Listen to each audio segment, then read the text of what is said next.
नमस्कार, CSK news में आपका स्वागत है दोस्तों। आ चुके हैं 6 मई, बड़ी खबर निकल के आ रही है। जम्मू कश्मीर में आगामी बनेगी भारतीय जनता पार्टी की सरकार।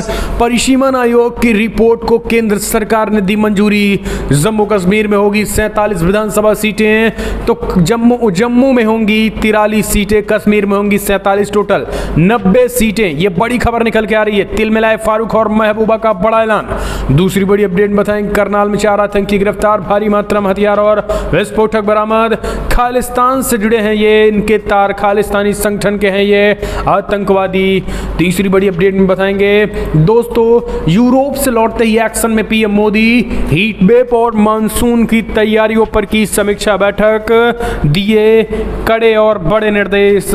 चौथी बड़ी अपडेट में आपको बताएंगे आतंकवाद के खिलाफ और प्रधानमंत्री मोदी और राष्ट्रपति मैक्रो के बीच हुई डील से मुस्लिम देशों में मचा हड़कंप। आखिर 1 घंटे में क्या कुछ बातचीत हुई और कौन सी डील हुई जिससे मुस्लिम देशों में अफगानिस्तान से लेकर तमाम आतंकियों के बीच हड़कंप मचा है, वो हम आपको बताएंगे। इस बीच पाकिस्तान के होंगे 2 टुकड़े, बेहद बड़ी खबर निकल के आ रही है। बलूचियों ने मोदी से मांगी मदद। दोस्तों, बड़ी खबर निकल के आ रही है। लगातार दमनकारी नीतियां पाकिस्तानी सेना की बलूचियों पर जारी।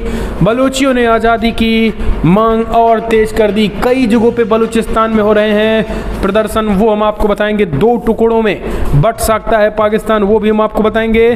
तो एक एक करके दोस्तों फटाफट अंदाज बताएंगे। जहां हथियारों के बल पे ताकतवर बनने की होड़ से विश्व शांति को है खतरा, राजनीतिक विश्लेषक दुनिया के, वो हम आपको बताएंगे। रशिया ने कई बड़े ऐलान कर दिए। वहीं रूस यूक्रेन युद्ध के बीच 2 जून की रोटी भी लोगों को नसीब नहीं हो रही है। दोस्तों, संयुक्त राष्ट्र की रिपोर्ट से मची हड़कंप, यानी लोगों को 2 वक्त की रोटी भी खाने के लाले पड़ रहे हैं। तो एक एक करके बताएंगे, लेकिन उससे पहले एक छोटा सा निवेदन, अगर आपने चैनल को सब्सक्राइब नहीं किया तो पल पल के अपडेट के लिए चैनल को सब्सक्राइब करना ना भूले। इस देश के इंडियन आर्मी के लिए जय हिंद लिखना मत भूलेगा। दोस्तों, दरअसल पहली बड़ी अपडेट निकल के आ रही है। परिसीमन आयोग की रिपोर्ट को केंद्र सरकार ने दी मंजूरी। कश्मीर में होंगी 47 तो विधानसभा सीटें, तो वहीं जम्मू में 43 सीटें। दरअसल जम्मू कश्मीर के चुनावी नक्शे में फिर से तैयार करने के लिए गठित परिसीमन आयोग ने गुरुवार को अपनी अंतिम रिपोर्ट पर हस्ताक्षर कर दिए हैं और रिपोर्ट केंद्र सरकार को सौंपे जाने पर सरकार की ओर से अब इस संबंध में गजट पत्र भी प्रकाशित किया जा चुका है। आयोग की रिपोर्ट के मुताबिक जम्मू संभाग में 43 सीटें हैं, जबकि कश्मीर घाटी में 47 विधानसभा सीटें होंगी। इसके साथ ही आयोग ने 16 सीट रिजर्व करने का सुझाव भी दिया है। कुल मिलाकर यहाँ पर 90 विधानसभा सीटें होंगी। इसके साथ ही लोकसभा सीटों की संख्या 5 गुना की गई है। परिसीमन आयोग का कार्यकाल शुक्रवार को खत्म हो रहा है। इससे पहले सूत्रों के मुताबिक कहा गया था कि परिसीमन आयोग द्वारा केंद्र शासित जम्मू कश्मीर के विधानसभा क्षेत्रों के परिसीमन पर अंतिम रिपोर्ट में कुल 90 सीटों को रखा जा सकता है। जम्मू कश्मीर में कुल मिला के अब 90 विधानसभा सीटें होंगी, जिनमें से अनुसूचित जनजाति के लिए 9 और अनुसूचित जाति के लिए 7 सीटें रिजर्व की गई हैं। आयोग के लिए 6 मई तक अंतिम रिपोर्ट सौंपने की समय सीमा निर्धारित थी। इससे पहले आयोग की तरफ से मसौदा रिपोर्ट जारी कर जम्मू कश्मीर से सुझाव लिए गए थे। सूत्रों के मुताबिक रिपोर्ट के जारी होने के साथ ही केंद्र शासित प्रदेशों में विधानसभा चुनाव कराए जाने का रास्ता साफ हो गया है। ऐसे में कश्मीर में चुनाव का विकल्प जल्द सुनाई दे सकता है। इससे पूर्व राज्य में जून 2018 में ही निर्वाचित सरकार गठन नहीं की गई है। आपको बता दें, अब जिस तरीके से ये चीज़ें आई, परिसीमन आयोग ने रिपोर्ट पेश किया है। अब इसमें महबूबा और फारूक अब्दुल्ला का रोना जो है शुरू हो गया है। इनका कहना है कि हिंदू बाहुल्य इलाकों में विधानसभा सीटों को जो है वो छोटा कर दिया। विधानसभा हिंदू बाहुल इलाकों को चुन कर जो है वो विधानसभा का जो परिसीमन है वो हिंदू बाहुल इलाकों को देखकर किया गया है। हम चलते हैं एक और अपडेट। करनाल में 4 आतंकी गिरफ्तार, ये खालिस्तानी निकले, भारी मात्रा में हथियार और विस्फोटक बरामद। पाकिस्तान बैठे आतंकी, रिंदा से जुड़े तार, खालिस्तानियों को किया गया गिरफ्तार। करनाल पुलिस ने गुरुवार सुबह मधुबन थाना क्षेत्र के नेशनल हाईवे स्थित बादशाह टोल प्लाजा के पास से एक इनोवा कार में 4 युवकों को गिरफ्तार कर लिया और ये चारों युवक आतंकवादी गतिविधियों में लिप्त बताए जा रहे हैं। इनके पास से हथियार एवं विस्फोटक सामग्री बरामद हुई। इस मामले में पुलिस ने खलबली मच गई है।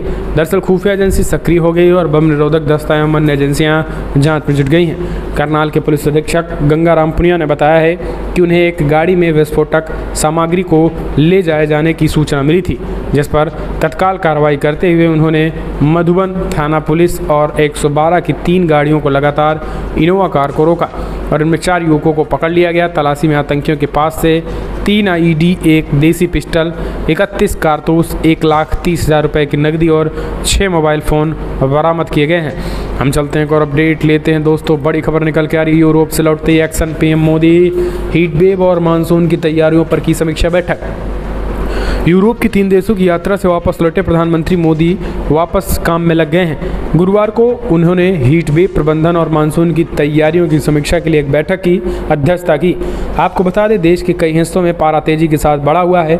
कई शहरों में तापमान 45 डिग्री सेल्सियस तक भी पहुंच चुका है। दिल्ली सहित देश के कुछ हिस्सों में बुधवार को ओलावृष्टि और बारिश के चलते हालांकि लोगों को भीषण गर्मी से कुछ राहत जरूर मिली है, लेकिन आपको बता दें सिचुएशन खराब है। इसी को देखते हुए पीएम मोदी ने बड़ी बैठक की और इस बैठक में फिर से प्रधानमंत्री नरेंद्र मोदी ने कई बड़े निर्देश दिए। दिल्ली में रविवार तक लू के आसार नहीं रहे। जम्मू कश्मीर में भारी बारिश के कारण 2 की मौत की खबर आई। राजस्थान में भी गर्मी कहीं नहीं देखने को मिली। कल 2 दिन से कुछ हालात सामान्य हैं। हालांकि राज्यों को निर्देश दे दिए गए हैं कि उचित कदम उठाए जाएं। हम चलते हैं और अपडेट लेते हैं दोस्तों। आपको बता दें, जहां पाकिस्तान के 2 टुकड़े होने की तैयारी, जी हाँ, दरअसल बलूचियों ने कहा दमनकारी नीति अपना रहा है पाकिस्तान। बड़ी खबर निकल के आ रही है। बलूचिस्तान में जगह जगह हो रहे विरोध प्रदर्शन। पाकिस्तान में मंगलवार को ईद के अवसर पर जबरन लापता हुए बलूच लोगों के परिजनों ने कराची प्रेस क्लब में केंद्र सरकार और सुरक्षा एजेंसियों के खिलाफ विरोध प्रदर्शन कर दिया।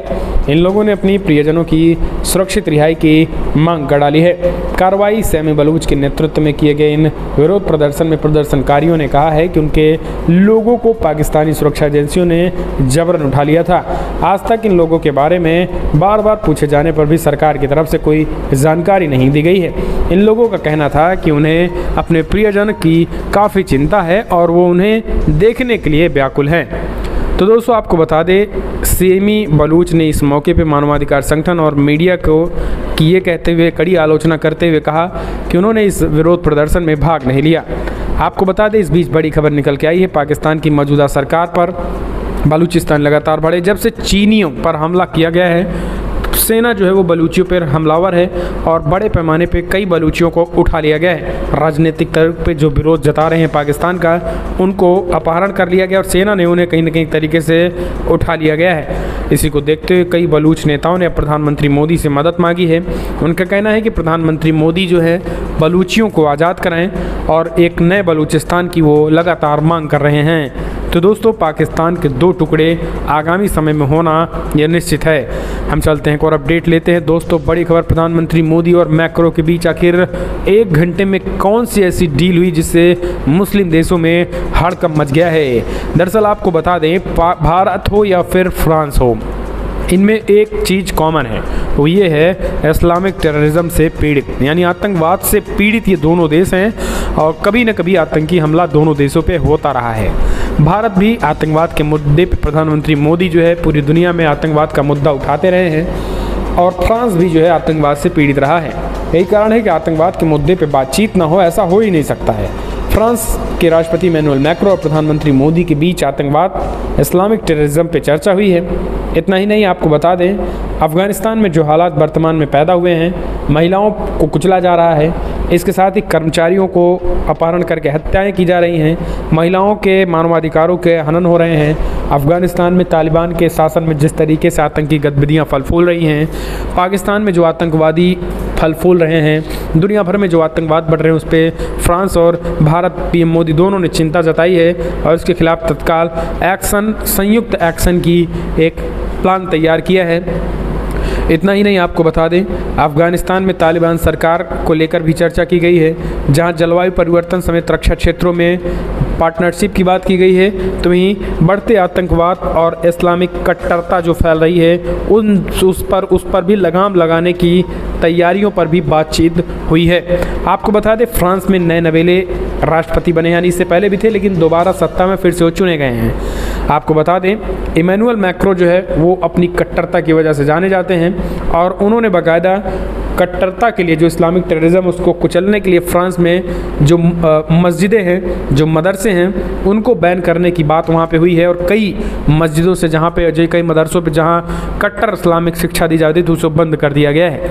और यही कारण है कि इस एक घंटे अगली अपडेट, जम्मू कश्मीर में नए परिसीमन पर महबूबा मुफ्ती का बीजेपी पे हमला, कहा हम इसे सिरे से खारिज करते हैं और हमें इस पर नहीं है भरोसा। जम्मू कश्मीर में गुरुवार को नया परिसीमन अधिसूचना किया गया है और इसको लेकर अब जम्मू कश्मीर के नेताओं की प्रतिक्रियाएं भी सामने आने लगी हैं। राज्य की पूर्व मुख्यमंत्री और पीडीपी प्रमुख महबूबा मुफ्ती ने इसे लेकर बीजेपी पे हमला बोला है। उन्होंने कहा है कि हम इस परिसीमन को सिरे से खारिज कर देते हैं, हमें इस पर कोई भरोसा नहीं है। जम्मू कश्मीर में गुरुवार को अधिसूचित किए गए नए परिसीमन पर महबूबा मुफ्ती ने कहा है कि क्या परिसीमन यही जो बीजेपी का विस्तार बन गया है, इसने जनसंख्या के आधार की अनदेखी की है, हम इसे सिरे से खारिज करते हैं, हमें इस पर भरोसा नहीं है। इसकी सिफारिशें आर्टिकल 370 को निरस्त करने की एक कड़ी है, कैसे जम्मू कश्मीर के लोगों को अक्षम किया जाए। आपको बता दें कि महबूबा मुफ्ती और फारूक अब्दुल्ला इस नए परिसीमन आयोग के रिपोर्ट और बढ़े हुए विधानसभा सीटों को सिरे से खारिज करते हुए दिखाई दे रहे हैं। हम चलते हैं एक और अपडेट, रूसी सैनिकों ने किया अत्याचार की हदें पार, महिलाओं बच्चों से बलात्कार के बाद पुरुषों और लड़कों को बना रहे हैं निशाना, ये ऐसी रिपोर्ट आ रही है। दरअसल यूक्रेन में रूसी सैनिकों के अत्याचार लगातार बढ़ते जा रहे हैं। महिलाओं और बच्चों से बलात्कार के बाद रूसी सैनिकों अब पुरुषों और लड़कों को भी निशाना बना रहे हैं। संयुक्त राष्ट्र और यूक्रेन अधिकारियों को इस बात की जानकारी दी है। संयुक्त राष्ट्र की विशेष प्रतिनिधि परमिला पैटर्न ने कीव की एक संवाददाता सम्मेलन में द गार्जियन के हवाले से कहा है कि मुझे रिपोर्ट मिली है कि यूक्रेन में पुरुषों और लड़कों के साथ इस तरीके का बर्ताव किया जा रहा है। हालांकि उन्होंने कहा है कि यौन हिंसा के मामले के बारे में अभी तक सत्यापित नहीं किया गया है। हालांकि रशिया का कहना है रशिया को इन सारी चीज़ रूस जो सिरे से खारिज कर रहा है। हम चलते हैं एक और अपडेट लेते हैं। दोस्तों बड़ी खबर निकल के आ रही है, जहां 2021 में रिकॉर्ड संख्या में लोगों को नसीब नहीं हुई 2 जून की रोटी। यूक्रेन रूस युद्ध से और होंगे हालात खराब, संयुक्त राष्ट्र की नई रिपोर्ट। दरअसल संयुक्त राष्ट्र ने कहा है कि ऐसे लोगों की संख्या पिछले साल सर्वकालीन उच्च स्तर पर पहुंच गई है, जिसने रोजाना पर्याप्त भोजन नसीब नहीं हुआ है। विश्व निकाय के मुताबिक यूक्रेन और रशिया के बीच जारी युद्ध की वजह से वैश्विक खाद्य उत्पादन प्रभावित होने की ये स्थिति और भयावह होने जा रही है। संयुक्त राष्ट्र ने बुधवार को कहा है कि 53 देशों में लगभग 19 करोड़ लोगों को 2021 में खाद्य असुरक्षा का सामना करना पड़ा है और ये स्थिति संघर्ष, असामान्य मौसम और कोविड-19 वैश्विक महामारी के आर्थिक प्रभाव के तहरी मार के कारण उत्पन्न हुई है। संयुक्त राष्ट्र ने कहा है कि पिछले साल पर्याप्त भोजन न पाने वाले लोगों की संख्या में करीब 4 करोड़ की वृद्धि हुई है, जो पिछले कुछ वर्षों से ऐसी ही बढ़ती संख्या को दर्शा रही है, जो काफ़ी चिंताजनक है। हम चलते हैं एक और अपडेट लेते हैं। दोस्तों विश्व स्वास्थ्य संगठन की रिपोर्ट में कहा गया है कि दुनिया भर में कोविड-19 से लगभग 3 गुना अधिक लोगों की हुई है मौत। नए आंकड़ों से मचा हड़कंप। वैश्विक महामारी कोरोना वायरस से पूरी दुनिया जूझ रही है। महामारी की शुरुआत में अब दुनिया भर में कई देशों ने वायरस के कारण भारी क्षति देखी गई है। कोविड-19 वायरस से अब तक सैकड़ों लोगों की जान भी ले चुका है। वहीं विश्व स्वास्थ्य संगठन WHO की एक रिपोर्ट में बड़ा खुलासा हुआ है। आपको बता दें कि इसमें कहा गया है कि जितनी रिपोर्ट बता रही हैं, यानी जितनी रिपोर्ट्स आ रही हैं कोविड-19 की, मरने वालों की संख्या उससे 3 गुना अधिक लोगों की मौत हो गई है। सपोज दैट भारत में अगर 1 लाख लोगों की कोविड-19 से मौत हुई है तो रियल डेटा 3 लाख है। हम चलते हैं और अपडेट लेते हैं। दोस्तों बड़ी खबर निकल के आई अगली, जहां रेपो रेट में बढ़ोतरी से कर्ज महंगा होगा लेकिन मुद्रास्फीति पर कोई नहीं पड़ेगा असर। दरअसल कोरोना महामारी की वजह से होने वाली मंदी में उभरने और आर्थिक विकास को गति देने के लिए RBI लंबे समय से अपने उदार रुख पर कायम था। हालांकि पिछले महीने बढ़ते मुद्रास्फीति के मद्देनजर उसने अपने नीतिगत फोकस में बदलाव कर दिया था। 4 मई को रेपो रेट में बढ़ोतरी का ऐलान कर दिया है और यह ऐलान उस बयान की अगली कड़ी है जिसके तहत अप्रैल 2022 में केंद्रीय बैंकों ने कहा था कि वो अपने उदार रुख को धीरे धीरे वापसी लेगी। हम चलते हैं और अपडेट लेते हैं। तो दोस्तों बड़ी खबर निकल के आ रही है, आपको बता दें जहां पे बिग ब्रेकिंग न्यूज़ निकल के आ रही है। यहूदी यात्रा शुरू होने के बीच इजरायली पुलिस ने तनावपूर्ण पवित्र स्थल में फिर से किया प्रवेश। दरअसल इजरायली पुलिस गुरुवार को फ़लस्तीनी प्रदर्शनकारियों को हटाने के लिए यरूशलेम के पवित्र स्थल में प्रवेश कर गई। दरअसल मुस्लिम छुट्टियों की वजह से यहूदी समुदाय की यात्राएं रुकी हुई थी। पुलिस की कोशिश थी कि फ़लस्तीनी प्रदर्शनकारियों को अल-अक्सा मस्जिद से हटाया जाए ताकि यहूदी समुदाय के लोग प्रार्थना कर सकें। जैसे ही यात्राएं फिर से शुरू हुई हैं और दर्जनों फ़लस्तीनी इकट्ठा होकर ईश्वर महान है का नारा लगाने लगे। इसी बीच पुलिस और प्रदर्शनकारियों के बीच हाथापाई शुरू हो गई। वहीं पुलिस को मस्जिद के अंदर प्रवेश करते देखा भी गया है। तो दोस्तों आपको बता दें कि पुलिस और प्रदर्शनकारियों में लगातार झड़पें जो हैं वो हो रही हैं। हम चलते हैं एक और अपडेट लेते हैं दोस्तों। बड़ी खबर निकल के आ रही है जहां पर श्रीलंका में भी हालात बेहद ख़राब। सियाम बालिपातिया को फिर से चुना गया डिप्टी स्पीकर। प्रदर्शनकारियों को रोकने के लिए कोलंबो की सड़कों पर लगाए गए बैरिकेड्स। श्रीलंका में सत्तारूढ़ राजपक्षे परिवार गुरुवार को एक सरकार समर्थित नामित निर्वाचित से बड़ी जीत हासिल की है और उनके समर्थित सांसद रंजीत सिमकानिया को फिर से एक संसद डिप्टी स्पीकर के पद को चुना गया है।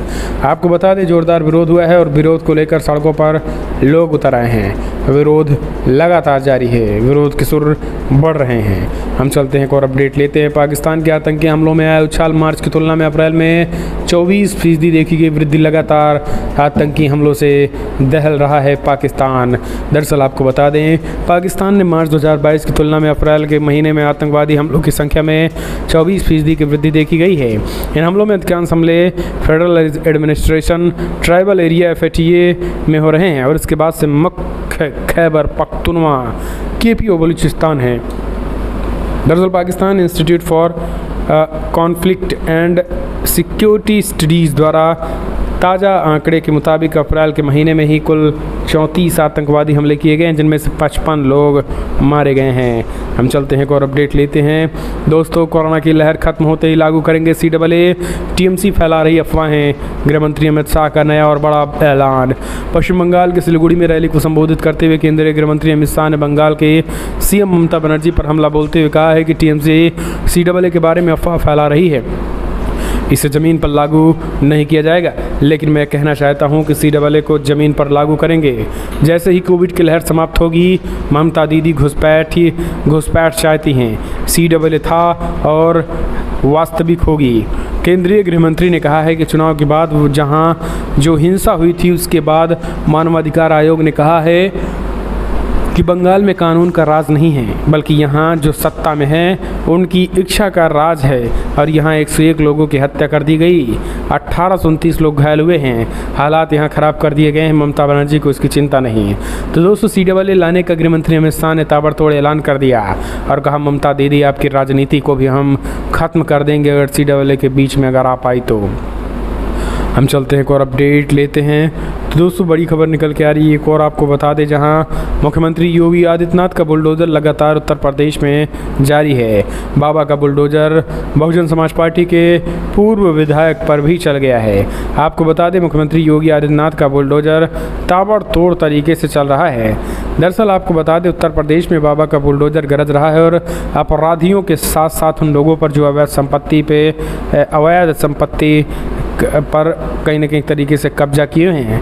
और ये सीधी तस्वीरें आप देख सकते हैं। ये है बीजेपी के बसपा के पूर्व विधायक का राइस मिल, अवैध राइस मिल है संत कबीर नगर में।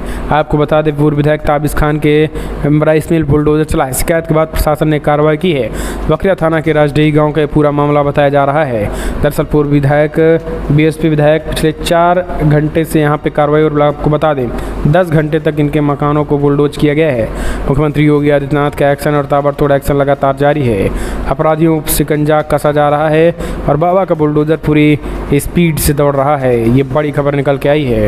हम चलते हैं एक और अपडेट लेते हैं दोस्तों। एक और बिग अपडेट निकल के आ रही है जहां पर पाकिस्तान के पंजाब प्रांत में हथियारबंद लोगों ने क्रिश्चियन स्कूल पर किया हमला। प्रिंसिपल से मांगी रंगदारी। पाकिस्तान में लगातार हमले हो रहे हैं। हमने आपको रिपोर्ट बताई है। रिपोर्ट सब कुछ बयां कर रही है किस तरीके से रिपोर्ट्स बताती हैं कि आने वाले समय में लगातार जो है वो पाकिस्तान आतंकियों का गढ़ था है और पूरी तरीके से वो बन भी चुका है। हम चलते हैं एक और अपडेट लेते हैं। CAA गृह मंत्री अमित शाह ने लाने का किया ऐलान। ममता बनर्जी ने अमित शाह पर बोल दिया हमला। कहा आग से ना खेलो। दरअसल पश्चिम बंगाल की सीट वाले सीएम ममता बनर्जी ने केंद्रीय गृह मंत्री अमित शाह पर जमकर हमला बोला है। ममता बनर्जी ने केंद्रीय गृह मंत्री अमित शाह को आग से न खेलने की हिदायत दी है। उन्होंने कहा कि ऐसा लगता है कि वो देश के नहीं बल्कि बंगाल के गृह मंत्री हैं। उन्होंने केंद्रीय गृह मंत्री द्वारा CAA लागू करने की घोषणा पर सवाल उठाते हुए कहा है कि CAA का बिल रद्द हो गया है। पार्टी की अंदरूनी कलह मिटाने के लिए गृह मंत्री इस तरीके की बातें कर रहे हैं। क्या CAA का बिल फिर से पुनर्जीवित किया गया है? उन्होंने कहा है कि CAA का मतलब तो वो चार्टेड अकाउंट से समझते हैं। लोगों ने चुनाव में वोट दिया तभी वो प्रधानमंत्री चुने गए। इस देश में रहने वाला कैसे कोई शरणार्थी हो सकता है?